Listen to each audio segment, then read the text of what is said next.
감사합니다. 성경적 가치관 17번째 시간입니다. 오늘의 주제는 제가 앞에서 찬미 부를 때 보면 공통적인 단어가 하나 있습니다. 뭐냐면 평화입니다.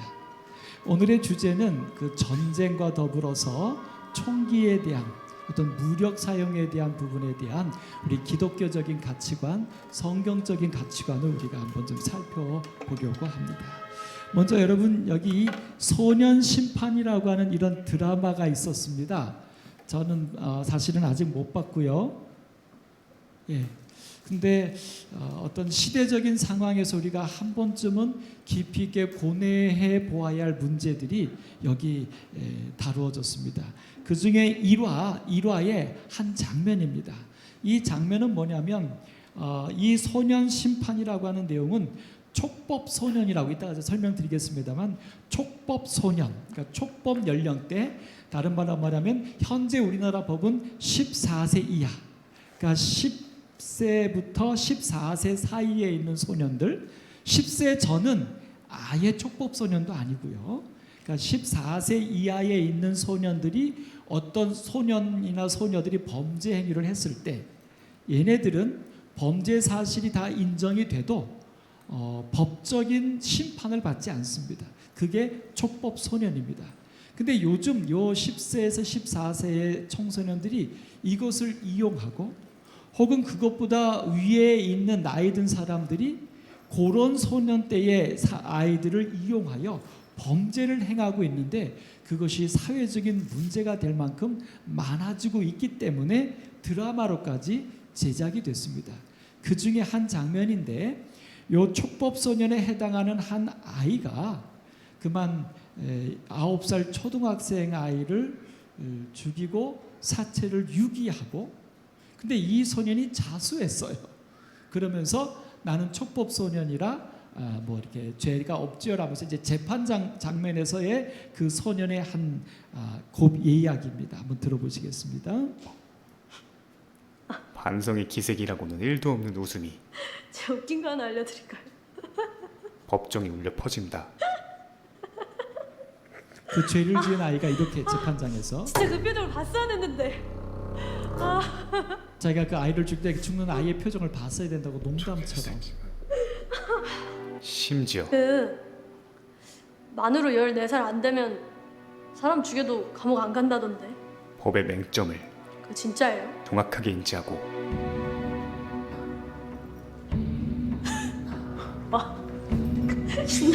그것을 100% 악용하죠. 조금 전에 그 신난다라는 편이 나오죠. 이게 사실은 실화를 바탕으로 제작된 드라마입니다.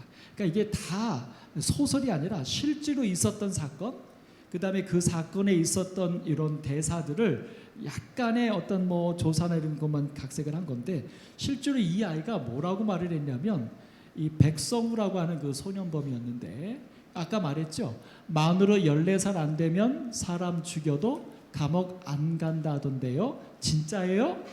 이렇게 묻습니다. 그리고선 뒤에 뭐라고 말해요? 신난다 그러고 웃어요. 이게 지금 우리가 살고 있는 이 시대에 우리 주변에서 일어나고 있는 이야기입니다. 근데 이제 이 드라마에서 첫 번째로 다룬 사건인데, 아까 잠깐 말씀드렸지만 요 아이하고 그 다음에 14살이 넘은 여자아이하고 초등학생 9살짜리를 집으로 데리고 가서 거기서 그만 살해하고 시신을 유기하고 그 다음에 자수하고서는 이렇게 재판받는 과정에서의 저렇게 말을 합니다. 그래서 실제로 지금 여기 그 뉴스에 보면 나 촉법인데 라고 말하면서 갈수록 청소년 범죄가 증가한다는 거예요. 그래서 이 친구들은 범죄를 저지르고 절대 도망가지 않아요. 나는 촉법소년이라 이거예요. 근데 그 범죄의 양이 엄청나게 계속해서 늘고 있다는 것입니다. 그래서 사실은 지금 현재 상태로는 국회에서 이 촉법소년의 연령을 더 낮추는 문제와 이런 문제를 지금 법제화하기 위해서 지금 대두가 되고 있습니다. 그래서 아마 조만간에 이것이 법이 연령이 내려지든 어떤 그 죄악의 심판의 강도가 달라지든 지금 회자되고 있습니다. 근데 여기서 우리가 한번 좀 생각해 볼 것이 있습니다. 뭐냐면 요 14세가 안 된 이 아이가 이렇게 말하는 거죠. 만으로 14살이 안 되면 사람 죽여도, 그러니까 어떤 죄를 저질러도 감옥에 안 간다던데 진짜예요?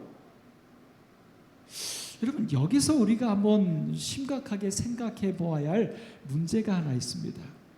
무슨 문제냐면, 죄는, 악은 왜 지으면 안 되는 것이죠? 왜 죄는 지으면 안 되죠? 왜 악은 지으면 안 되는 것이죠? 이것에 대해서 지금 여기 이 아이의 말은 감옥에 안 가요? 진짜예요? 이렇게 질문하는 의도는 뭡니까? 이런 거죠. 감옥에만 안 간다면, 다른 말로 말하면 어떤 벌만 받지 않는다면 뭐 할 수 있다는 거예요? 죄를 짓고 악을 행하는 게 나쁜 게 아니다라는, 이런 어떤 그 사상이 내재되어 있는 겁니다. 그 다음에 두 번째, 그 다음에 그렇게 안 가면 뭐 한대요? 신난다. 이건 뭐예요? 만약 그렇게 나에게 어떤 불이익만 있지 않는다면 죄를 짓고 악을 행하는 게 뭐하다? 좋은 거다. 재미난 거다. 여러분, 이 아이의 이 두 가지 사상에 의하여 말한 이 표현은 현대를 살아가는 우리가, 특별히 그리스도인 된 우리가 깊이 생각해야 할 죄와 악에 대한 가치입니다. 사실 이렇게 놓고 보면 여러분, 우리도 사실 어떻습니까? 우리도 뭐만 안 하면 돼요? 걸리지만 않으면, 문제만 되지 않는다면, 우리가 이 세상을 살아가면서 사실 그런 어떤 우리의 어떤 그 가치관이 우리에게도 조금씩은 있지 않나요? 뭐 어떤 흔하게 우리가 가장 모든 사람들이 가장 많이 짓는 죄가 사실은 교통법규입니다. 운전하는 분들, 경찰만 없으면, 카메라만 없으면, 그것이 찍혀서 날라오지만 않으면 우리가 사실은 저도 과속합니다. 그리고 이제 내비게이션이나 이렇게 핸드폰에 그 있는 것이 몇 미터 1km에 있다 그러면 그다음부터 어떻게 이제 카메라 있으니까 속력을 거기 맞추고 또 그거 지나가자마자 우리는 또 속력을 냅니다. 근데 이게 이제 자연스러워졌다는 거죠. 이 개념은 사실 조금 더 가면 뭘로 가는 겁니까? 오늘 이 소년이 말한 대로 감옥에 안 간다던데요. 문제만 되지 않으면, 우리가 정한 법을 어기는 것이 우리 양심에 크게 문제가 되지 않고 있는 세상. 운전하는 뿐만이 아니라 우리가 이제 그냥 운전하지 않고 걸어 다닐 때도 사실은 횡단보도가 저 밑에 있고 저 위에 있으면 그 사이에, 예를 들어서 차만 지나다니지 않으면 그냥 건너가는 것이 당연한. 이번에 이제 명절에 부모님 댁에 지금 갔는데 저희 부모님이 사시는 그 앞에 육교가 하나 있습니다. 그 길에. 근데 어머님이 이러셔요. 저 육교가 빨리 없어져야 되는데 그러세요. 그래서 왜 그러시냐고 제가 그랬더니 제가 순간적으로 저희 어머님이 다리가 안 좋으니까 계단을 올라서 왔다 갔다 이가 불편하시니까 그렇구나 생각이 들더라고요. 그래서 사실 여러분, 육교는 누구를 위한 거냐면 사람을 위한 게 아니라 차를 위한 겁니다. 차들이 멈추지 않고 지나갈 수 있도록 육교를 만들어서 사람을 돌아서 가게 만든 거예요. 그래서 사실 서울시에서는 육교가 다 없어져 갑니다. 왜냐면 이제 우리 한국도 차 위주가 아니라 사람 위주로 바뀌기 때문에 육교를 다 없애고 있어요. 근데 이제 지방은 아직도 안 그런 겁니다. 근데 그러고 놓고 보니까 저희 어머님이 사시는 그곳은 젊은 사람보다 연세 드신 분이 많은데 아직도 육교가 있더라고요. 근데 그 육교에는 엘리베이터가 없어요. 그러니 이 어르신들이 어떻게 하는 겁니까? 그냥 무단횡단을 해야 되는 거예요. 그러니까 굉장히 위험하다는 거예요. 연세 드신 분들이 차가 안 보일 때 걷지만 그 걷는 속도나 이 감각이 늦으니까, 그래서 시골에서 어르신들이 무단횡단 속에 교통사고가 많이 날 수밖에 없는 구조적인 문제들.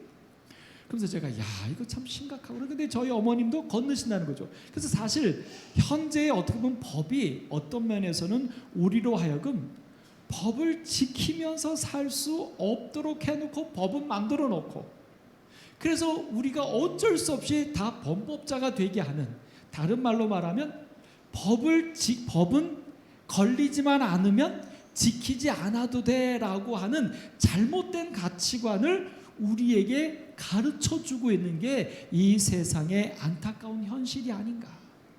근데 이거는 누구 때부터 그러냐면 어린아이 때부터 그런 어떤 사회생활 속에서 본다는 거죠. 그러니까 우리의 아이들이 법에 대해서, 죄와 악에 대해서 어떤 개념을 갖냐면 들키지만 않으면 돼, 걸리지만 않으면 돼 라고 하는 인식을 갖게 되는 것이 아닌가. 그러니까 이 촉법소년이라고 하는 것에 대해서도 아이들이 알게 되면서 뭐 하는 거예요? 지금 내 나이 때는 어떤 악을, 어떤 죄를 저질러도 괜찮아, 이렇게 되는 거죠. 근데 그 괜찮다고 하는 내용은 죄를 저질러도 괜찮아가 아니라 안 걸리니까 괜찮아 라고 하면서 죄 짓는 것, 악을 행하는 것이 양심적으로 아무런 문제가 되지 않게끔 이렇게 쇠뇌되고 있는 것이 아닌가 하는 거예요. 이런 면에서 보면 참으로 안타깝고 두려운 일입니다. 그런 다음에 이 아이가 뭐라고 말해요? 신난다. 그러니까 법에 저촉받지 않고 내가 하고 싶은 거 다 할 수 있으니 신난다. 이것은 또 하나의 무엇을 얘기합니까? 악과 죄의 최고봉은 뭡니까? 자아잖아요. 내 마음대로. 저는 이 한 대사, 이 한 촉법소년의 이 말을 통해서 요즘 이 시대에 살고 있는 우리들에게 나도 모르게 주어지고 있는 죄에 대한 의식, 정말 심각한 우리의 양심에 상처가 난 삐뚤어진 양심이지만 그것이 문제가 되지 않는 세상에서 우리가 살고 있는 것이 아닌가. 한편에서 우리 학생들은 학교에서 시험을 봅니다. 근데 시험을 보면 당연히 컨닝이라는 것들이, 근데 그 컨닝도 아이들이 어떻게 돼요? 들키지만 않으면. 오늘 이런 세계 속에서 여러분과 저는 어떤 우리의 가치관을 갖고 살아야 할까? 자, 다시 한번 정리해 봅니다. 죄와 악은 들키기 때문에 문제입니까? 나에게 불이익이 오기 때문에 하지 말아야 하는 겁니까? 이것이 현재 세상의 가치관이라는 거예요. 이것이. 여기에 더하여 이제 오늘 우리가 살펴볼 전쟁에 대한 문제도 그런 관점에서 우리는 한번 좀 접근해 볼 필요가 있습니다. 오늘 대총에서 발표한 전쟁에 대한 성명서는 세 가지가 있었습니다. 하나는 1990년도에 있었던 그 코소보 전쟁, 코소보 내전의 사건을 즈음에 1999년도 그때 이제 발표한 내용입니다. 코소보는 소련이 무너지고 유고 연방이 무너지면서 그 세르비아 바로 밑에 있는 코소보 지역, 여기가 이제 독립을 선언하면서 요 세르비아가 이 코소보를 독립을 허락하지 않고 세르비아의 밀로셰비치라고 하는 독재자가 정권을 잡으면서 이 코소보를 갖다가 이제 핍박하게 되면서 민족 간의 내전처럼 일어난 사건입니다.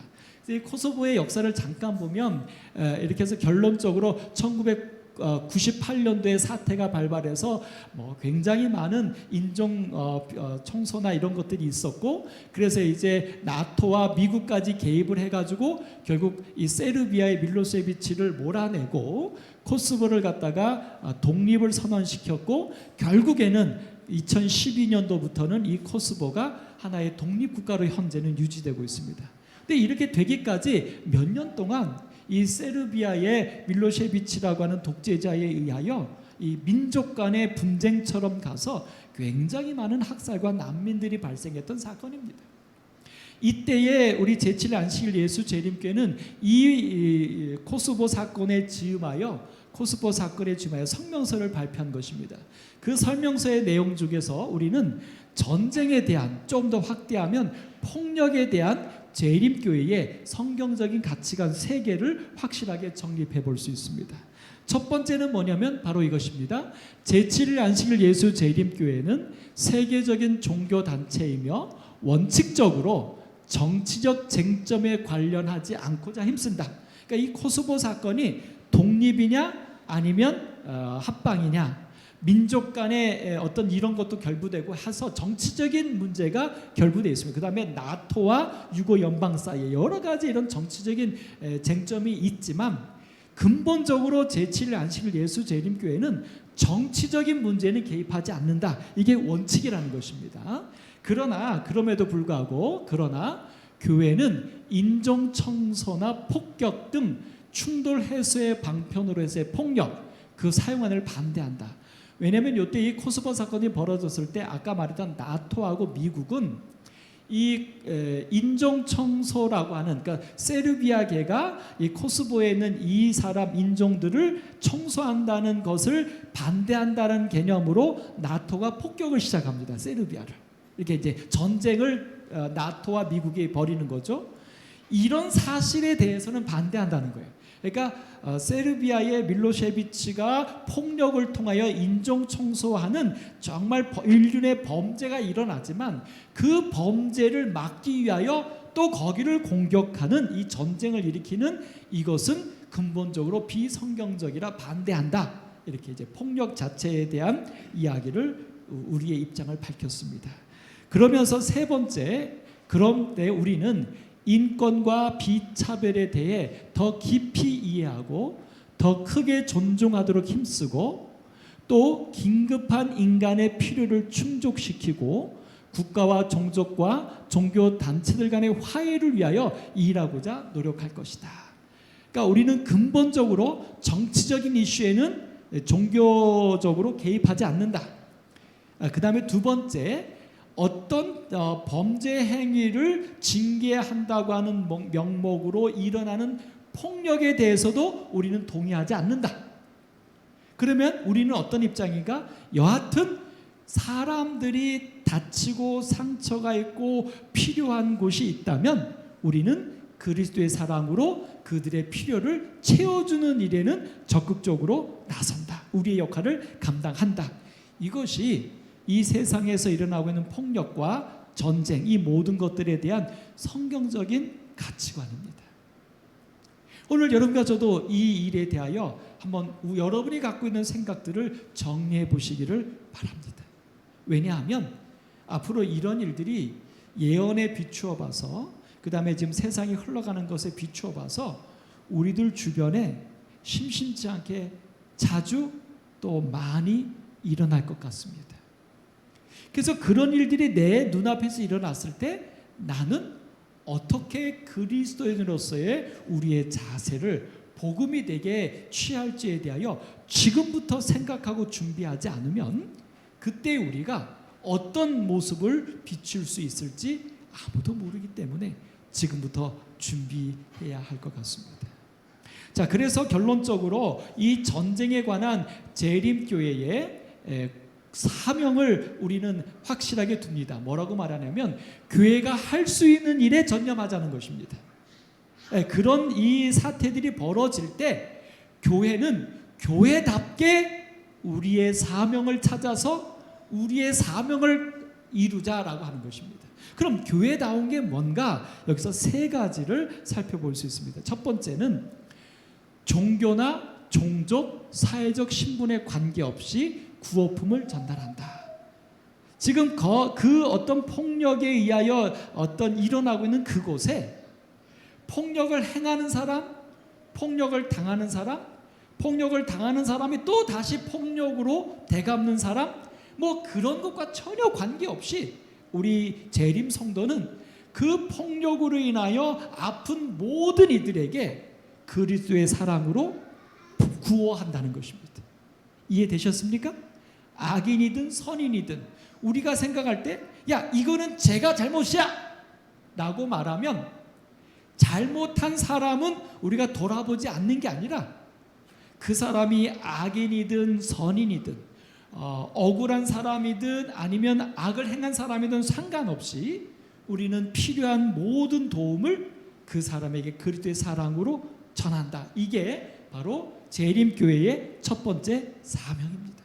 우리 오남교회 성도도 혹여 우리 주변에서 이러한 일들이 일어날 때 옳고 그름을 분간하는 일에 우리가 나설 것이 아닙니다. 정치적인 일에 우리 교회의 사명은 없습니다. 옳고 그름을 나누는 것은 그것은 심판자이신 하나님이 하실 일입니다. 그러면 교회와 성도들은 무엇을 하는 사명이 있는가? 그런 어떤 죄로 인한 폭력들로 인하여 상처난 자들에게 그리스도의 사랑으로 구호하는 것, 그것만이 우리의 사명이라는 것입니다. 다른 것들은 우리의 일이 아닙니다. 두 번째는 그런 위기의 조기 종식을 위해서 압박 혹은 추진을 촉구한다. 그러니까 그런 어떤 폭력들로 인하여 사람들의 삶에 어려움이 닥쳤을 때 옳고 그름이고 정치가 다 떠나서 그저 우리 재림 성도들은 빨리 그 악들이 멈출 수 있도록 우리가 할 수 있는 모든 역할들, 모든 능력들을 다 동원하여 그 폭력이 멈춰지는 것. 그러니까 잘 보십시오. 옳고 그름을 분간하는 일이 아니라 그 일어나고 있는 인간을 다치게 하고 상처나게 하는 그 폭력적인 악이 빨리 멈추게 하는 일에 우리의 최선을 다한다는 것입니다. 제가 이 말씀을 왜 드리냐면 우리는 항상 그런 일이 벌어지면 이게 자동적으로 옳고 그름을 먼저 판단하려고 합니다. 그래서 기본적으로 권선징악이죠. 옳은 사람들을 돕고 악한 사람들은 징계하여 그 문제를 정리하려고 합니다. 네, 여러분 가만히 보십시오. 사실 이 세상의 문제는요, 어느 누구도 내가 잘못했다라고 인정하는 사람이 있을 수가 없습니다. 왜요? 그 사람도 그럴 수밖에 없는 나름의 이유가, 그게 말이 되든 안 되든 그 사람한테는 이유가 있더라고요.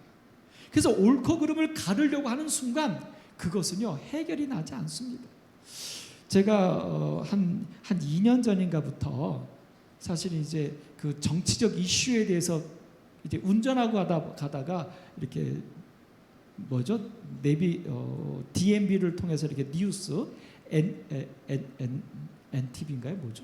그 24시간 뉴스하는 그걸 들으면서 거기서 이제 정치적 이슈에 대해서 이제 우리나라니까 양쪽 진영의 사람들이 와서 서로 이제 얘기하는 걸 제가 들으면서요.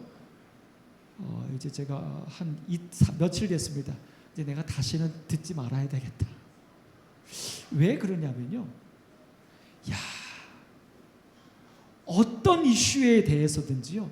각자 다 이론이 있고 할 말이 있더라고요.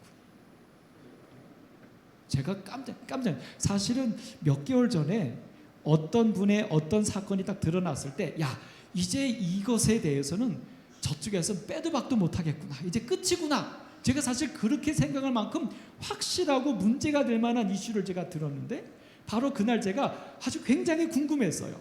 그쪽의 입장은 이걸 어떻게 피해갈까? 뭐라고 말할까? 근데 딱 제가 그쪽 분이 나와서 그 부분에서 말하는 것을 제가 듣고요. 제가 놀랐어요. 와, 이렇게 말하니까 문제가 아니구나. 제가 그 순간부터요. 정치적인 문제는 아니요. 사실은요. 솔직하게 확대합니다. 어떤 사건에 대하여 옳고 그름에 대해서는 제가 마음으로는 이렇게 결심했습니다. 더 이상 판단하려고 하지 말고 알려고 하지 말자. 그럴 이유가 전혀 없다.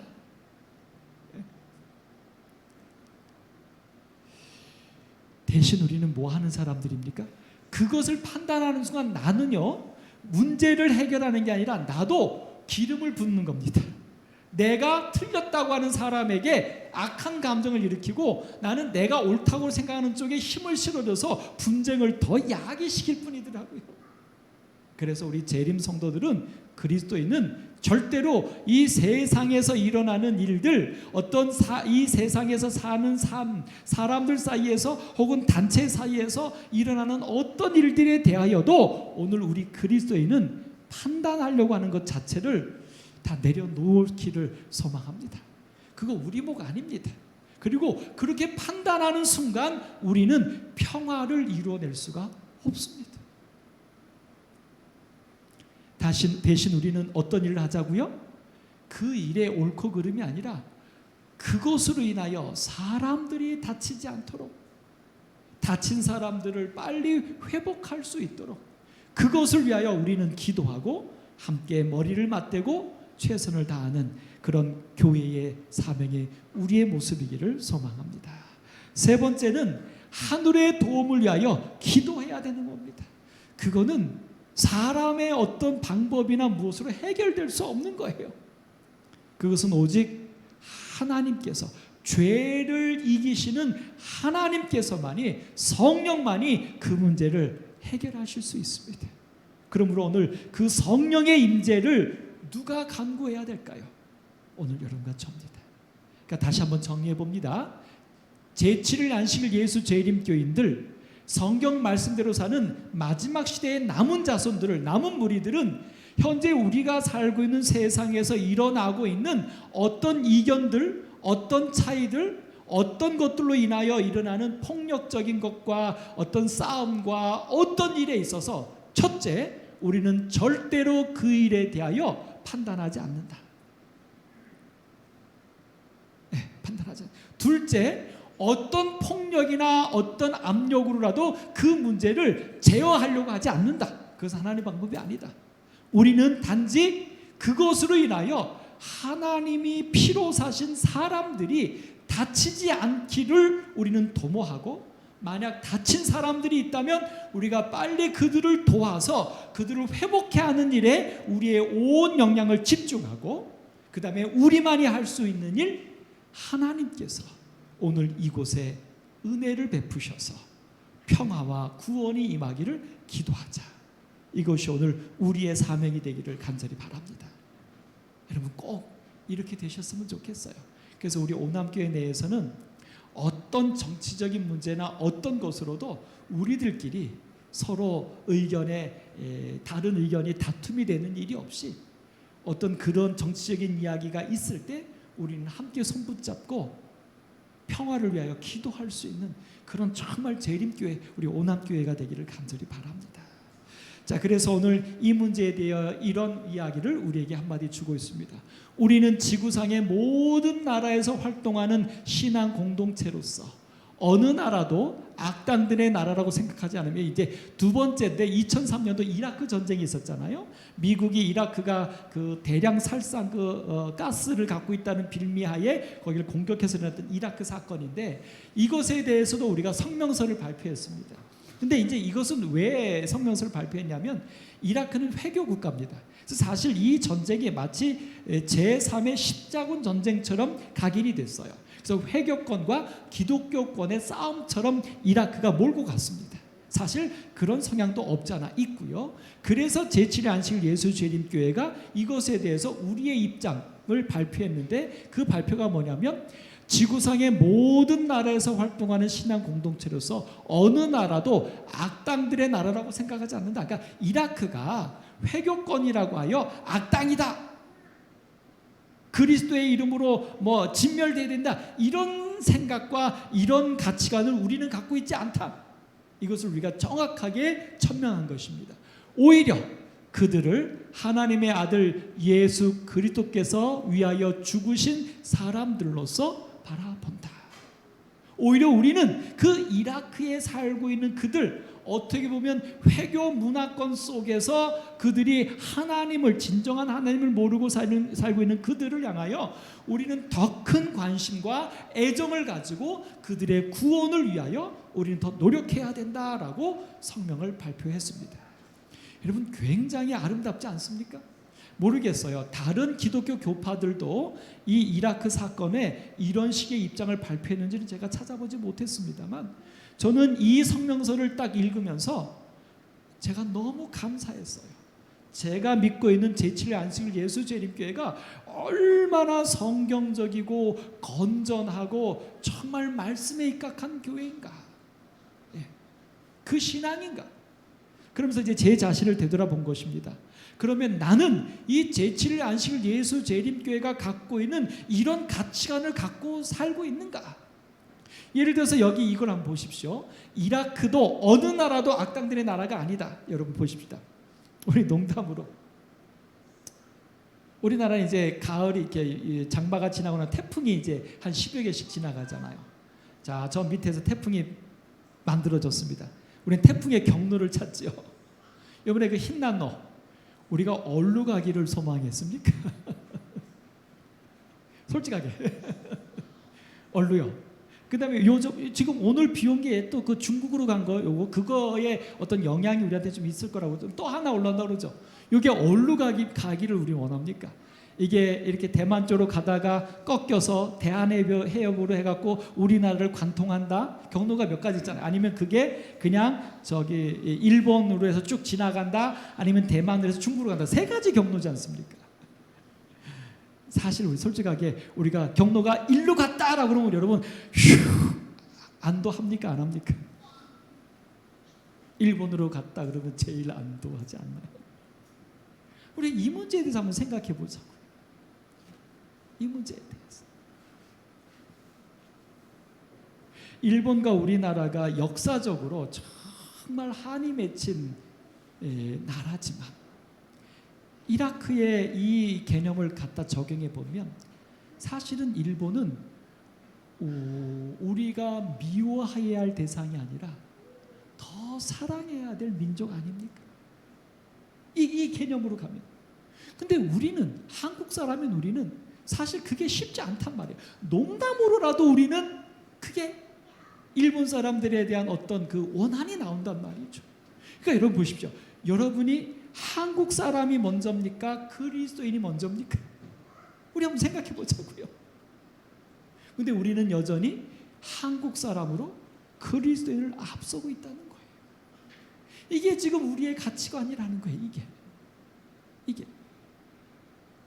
그래서 오늘 이 말씀드리는 이 전쟁에 대한 이 문제는 사실은 나와 먼 어떤 지나간 얘기가 아니라 지금 현재 우리의 생각인 것입니다. 나의 가치관인 것입니다. 이걸 조금 더 우리의 삶으로 다가오면 여러분 솔직하게 어떤 우리 주변에 내가 알고 있는 사람 중에 이렇죠. 정말 내가 그 인정하는 사람, 좋아하는 사람, 정말 선하다고 생각하는 사람, 내게 좋은 감을 끼친 사람이 만약에 어떤 안 좋은 일이 생기면 여러분 우리는 어떤 마음이 듭니까? 아이고 하나님 왜 그 좋은 사람에게 그런 일이 사단이 임하도록 하나님 너무 안타깝습니다. 지켜주십시오. 우리가 이런 마음들이 우선 들지 않습니까? 근데 만약 내가 생각할 때 저 사람은 정말 너무 악해. 근데 만약 그 사람에게 어떤 재앙이나 고난이 닥쳐서 소리를 들으면 우리는 어떤 생각이 듭니까? 내가 그럴 줄 알았어. 이게 우리거든요.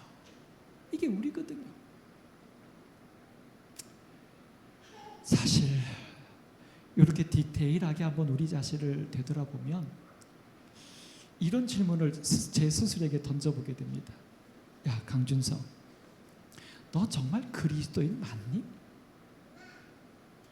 너 예수님 믿는 거 맞니?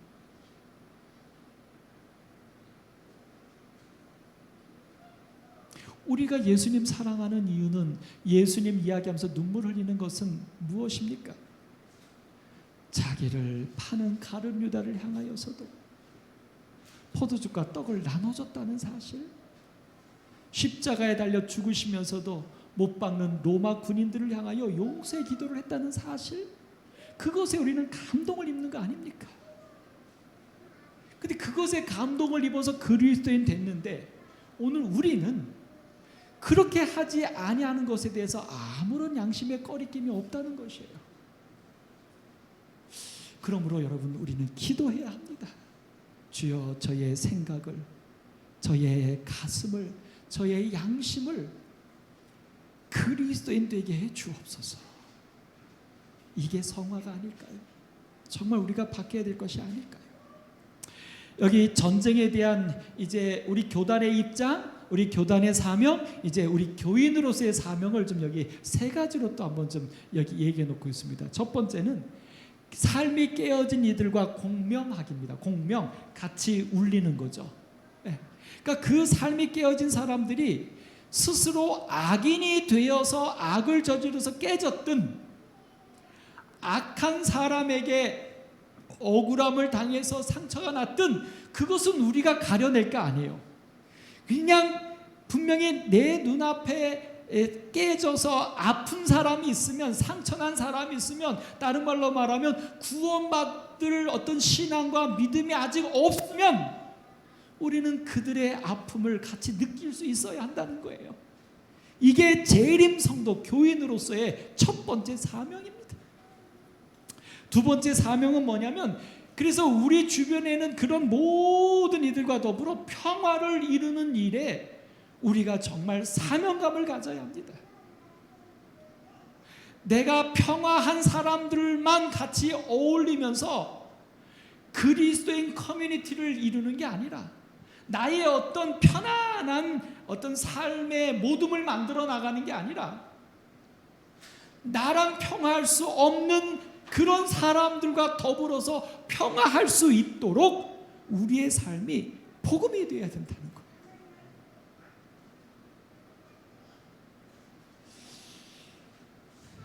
제가 사실 이 코로나 이후에 교회의 어떤 부흥과 영혼 전도에 대한 많은 딜레마에 빠지고 한계를 경험하면서 사실 이런 생각을 좀 많이 가져보고 있습니다. 내가 만약 목회를 다시 시작한다면 성도님들과 함께 무엇을 할까? 이 교회의 근본 사명인 선교와 복음 전도를 위해서 이런 거 한번 해보고 싶어요. 모든 성도님들에게 자원을 받는 겁니다. 결심을 받는 거죠. 뭐냐면 정말 하나님의 종으로 살기. 그러니까 교인이다, 집사다, 장로다, 어떤 교회의 직분이다 이게 아니라 그거 다 내려놓고 그냥 하나님 뜻대로 살기, 그것에 한번 좀 받아갖고 그분들과 더불어서 우리 개인의 삶, 그 다음에 그 삶에서의 어떤 소위 우리 안실학교는 TMI, 이웃 사람들과 어떻게 할까 이런 것들까지도 우리가 같이 한번 정하면서 그렇게 한번 우리들끼리 서로 한번 해 나가기.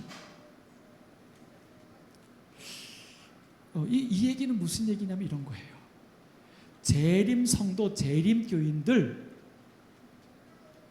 그것 갖고는 안 될 것 같다는 생각이 자꾸 들어요.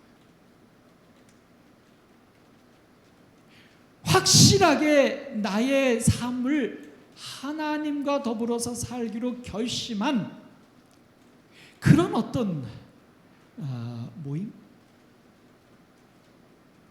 이제 그것이 필요한 때가 아닌가. 그러니까 예를 들어서 이제 우리가 10월 달에 셋째 주, 넷째 주 전도회가 우리 일상의 교회의 어떤 인력상 있습니다. 이제 우리가 같이 고민해야 되죠. 근데 아시잖아요. 우리가 그런 어떤 교회의 일상의 전도회를 가지고 새로운 영혼들을 우리가 찾을 수 있습니까? 참 이제는 일주일의 전도회 갖고는 예전처럼 그런 일들은 일어나지 않습니다. 어떻게 해야 될까? 오늘 바로 이 평화를 이루고 유지하는 일도 사실 그런 관점이에요. 그냥 교인으로서 교회 일을 중심으로, 교회를 중심으로 봉사하는 것에서 우리의 신앙이 다 됐다. 과연 이걸까? 조금 더 우리 지역사회에서 내 주변에서 일어나고 있는 이 현세적인 일들에 교회의 어떤 개념과 교회의 어떤 일들의 관점을 뛰어넘어서 그들 사이에 좀 이렇게 좀 정말 이 평화의 사도로서 뛰어드는 일들이 있어야 되지 않을까? 사실은 제 개인적인 30년의 목회 중에서도 변화가 있습니다. 예를 들어서 간단하게 이겁니다. 흰남노로 인하여 저 포항과 저 밑에 지금 수재가 났죠. 물론 이제 우리 오남교회하고는 굉장히 거리가 멉니다. 근데 제 기억 속으로 제가 목회 나와서 한 8년 차, 10년 차 언제 됐을 때로 기억나는데 우리 이쪽 포천이 위쪽에 동두천 이쪽에 수재가 나서 막 이렇게 했던 적이 있었습니다. 그때 우리 서중안앞에뿐만 아니라 동중안앞의 모든 지역의 교회 교우님들이 거기 돕기 막 엄청 갔어요. 가서 정말 가재도구 막 헹궈주고 막 해주고 막 갔어요. 그때 저도 우리 교인들 몇몇 분과 모시고 가서 한 3일인가 봉사했던 기억이 있어요. 근데 그 이후로 언젠가 쟤를 보니까 제가 우리 주변에서 일어나는 그런 어떤 재난과 이런 거에 있어서 제가 간 기억이 없네요. 그때 이후로. 근데 그때 이후로 그러면 우리 한국에서 우리 서중원 앞에서 재난이 없었냐? 아니거든요. 근데 안 간 거예요.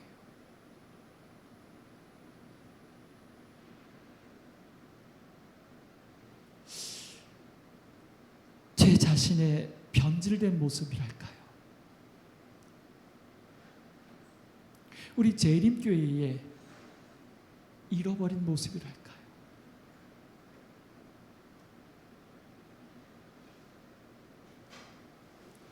평화를 이루고 유지하는 일.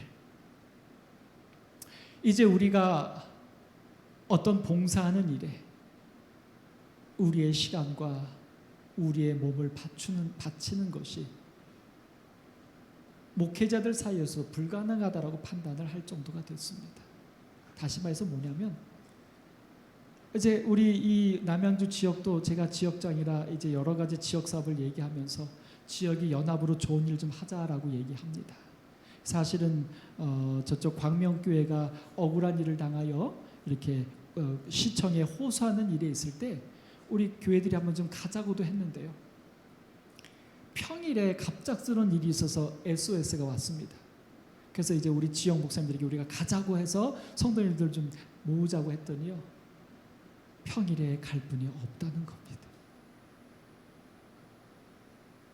그게 우리예요. 이제 우리 재림 성도들이 이런 우리 주변에서 일어나고 있는 간절하게 하나님의 사랑과 도움이 필요할 때 우리는 도울 수가 없어요.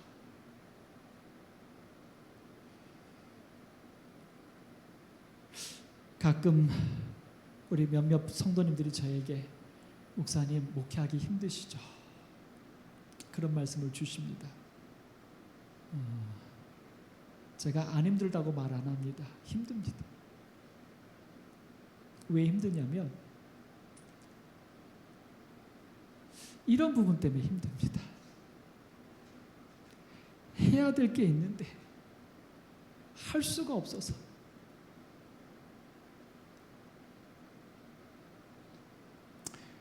차라리 해야 될 의무가 제게 없으면 조금 낫지 않을까 싶은 생각? 사실 엘리야 선지자가 갈멜산의 그 아름다운 사건 이후에 다시 이세벨이 죽이려고 하니까 저기 광야로 도망가서 로뎀나무 아래서 하나님께 이제 죽여달라고 기도했던 거 있잖아요. 사실 제 목회하는 어느 순간까지는 그 엘리야가 참 저는 못나게 보였습니다. 솔직하게. 근데 사실 요즘 제 마음이 많이 그렇습니다.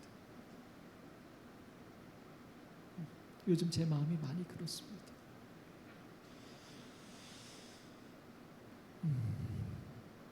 이런 어떤 마음도 제가 더 두려워하는 것은 이제 또 1개월 지나고 1년 지나고 3년 지나면 이런 마음조차도 없어지겠지. 그 생각이 드니까 우울해집니다. 그러나 분명 2003년도에 우리 대청회에서는 재림교인으로서 우리 주변에 일어나고 있는 일들에 대하여 이런 사명을 감당해야 된다라고 정리했습니다. 분명히 이것이 우리의 가치관입니다. 이 교인된 내가 그렇지 못할지 모르지만 우리가 믿는 교회는 이런 가치관을 갖고 있는 교회입니다. 세 번째는 문제의 일부가 되기보다 해결의 일부가 되기를 호소한다. 아까 말한 대로 우리 주변에 일어나고 있는 일들이 있을 때에 내가 이것이 옳다 저것이 옳다라고 말하면서 나도 문제의 일부가 되는 것이 재림 성도가 해야 될 일이 아닙니다. 그것은 우리의 문제가 아니에요. 옳고 그름을 판단하는 것은 그것은 하나님의 일입니다. 그저 우리는 그 문제가 있는 곳에 해결을, 그곳에 하나님의 구원을 어떻게 줄지를 고민하는 것, 그것이 우리들의 역할이고 우리들의 존재라고 하는 것입니다. 우리 오남교회 성도 여러분, 우리 이 분명한 우리의 가치관을 우리가 좀 마음속에 깊이 새기시고 할 수만 있다면 우리가 이렇게 살아가실 수 있기를 간절히 소망합니다. 이제 말씀을 좀 정리해 봅니다. 평화가 지배하도록 기도하고 일하면서 우리는 참된 유일한 평화는 그리스도의 복스러운 지상으로의 재강림이 실현될 때 도래할 것임을 또한 인식하고 선언한다. 맞아요. 이제 결론 뭐냐면 우리가 문제가 일어나는 모든 곳에 아까 말한 대로 재림교회의 가치관, 그 다음에 재림교회로서의 사명, 그 다음에 재림 성도로서의 우리의 역할들이 있습니다. 우리가 그걸 최선을 다해야 합니다. 그러나 그렇게 해도요 해결되지 않아요. 무슨 얘기냐면 우리가 죽는 순간까지, 예수님 재림하기 전까지는 이 세상에 그런 일들이 끊임없이 일어날 거라는 거예요. 다른 말로 말하면 우리가 해도 해결이 안 된다는 거예요. 그러나 우리는 해야 된다는 거예요. 그러나 이 모든 일이 언제 끝난다고요? 예수님의 재림으로 인하여 이 모든 부당하고 폭력적이고 이 멸망하는 일들이 그때 끝날 거라고요. 그것을 우리는 분명히 소망한다는 것입니다. 그러므로 우리는 예수님의 재림을 기다리는 것은 나의 구원만을 위한 것이 아니라 이 세상에 일어나고 있는 아픔들이 이제는 멈추어 주는 것을 위해서도 예수의 재림을 위하여 우리가 기도하시기를 간절히 바랍니다. 이 세 번째 이야기는 이제 그 총기에 대한 이야기입니다. 그 어떤 폭력적인 무기들에 대한 이야기인데요. 범인이 사용한 수제총에 대한 구체적인 사양도 얼마 전에 조사 아베 결과 총리를 드러났습니다. 이렇게 수사 저격해서 관계자에 죽음에 이르게 따르면 했던 수제총은 그 총 있죠. 길이 40cm, 이 사제총입니다. 높이 20cm. 근데 이 사제총은 이 금속관 뉴스에도 두 개를 말하지만 나무판과 테이프로 인터넷에 고정시킨 뒤지면 형태였습니다. 어느 누구도 다 관 만들 안에는 수 있다. 캡슐 형태의 탄환이 들어 있었는데 이 캡슐 끔찍한 안에 얘기 6개의 아닙니까? 그런데 총알을 담을 제가 수 있어 우리나라도 한번 한번 뒤져봤더니요. 발사하면 6개의 우리나라 총알이 발사되는 강력범죄 산탄총의 수사대에서 구조였습니다. 지난해 6월에 경찰은 이 이게 캡슐 지금 형태의 압수한 탄환을 총기들입니다. 범인이 직접 제가 만든 깜짝 것으로 놀랐어요. 추정하고 있습니다. 근데 이 총기들이 뭐라고 이렇게 써졌어요. 지난해 6월 총기 사이트에서 구입한 총기 부품을 위장 수입한 뒤 국내에서 이렇게 총기를 제조해서 판매한 일당이 이게 압수한 총기들. 여기엔 소총도 있고요. 그러니까 뭐냐면 인터넷을 통해서 다른 데서 각 부품들을 이렇게 수입해 와갖고 한국에서 조립해서 파는데 그 판 것들이 이렇게 많이 돌아다니고 있다는 거예요. 우리나라도. 야, 깜짝 놀랐습니다. 자, 그래서 여러분 오늘 우리들에게 보여주는 이 총기류 무기류에 대한 것은 간단합니다. 하나님께서 예수님께서는요 어떤 폭력에도 개입하지 않으셨어요. 이것이 비폭력주의입니다. 그리스도께서는 사람의 생명을 멸하시려고 세상에 오신 게 아니라 구원하기 위해서 오셨어요. 그러니까 우리는 어떤 사람을 해하는 어떤 폭력적인 무기나 폭력을 우리는 찬성할 수 없습니다. 그런데 이 총기 소지가 가능하면 총기가 있으면 폭력이 늘 수밖에 없습니다. 자, 분명히 성경은 우리에게 말합니다. 악은 어떤 모양이라도 버려라.